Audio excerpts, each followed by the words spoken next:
Hello mga langga! Ayan, share ko lang sa inyo yung ginawa sa akin ng aking labi-dudu.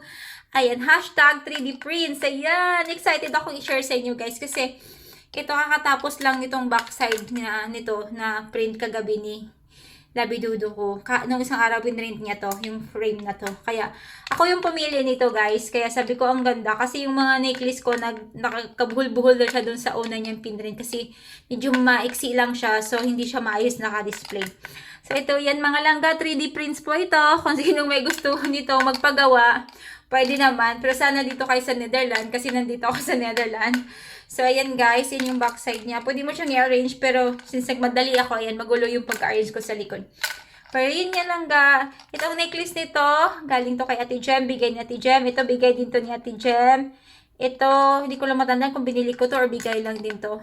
Kasi hindi rin talaga ako mahilig guys, mamili ng mga jewelry. Mga bigay-bigay lang yung mga jewelry ko guys. So, ayan lang. Ito yung binigay. So, heart siya. Heart shape ito. So, Happy Valentine's! So, parang ito yung gift ni labi-dudu sa akin. At least mapakinabangan ko dahil ako yung pumili. Kasi before, dito siya nakasabit guys. Hindi talaga siya jewelry holder. Sexy nito. Pero, masyadong mahaba kaya hanggang dadulo siya. So, ito na yun ngayon. Hashtag 3D prints. Yan lang guys. Bye! Be kind! Have faith! God bless you all!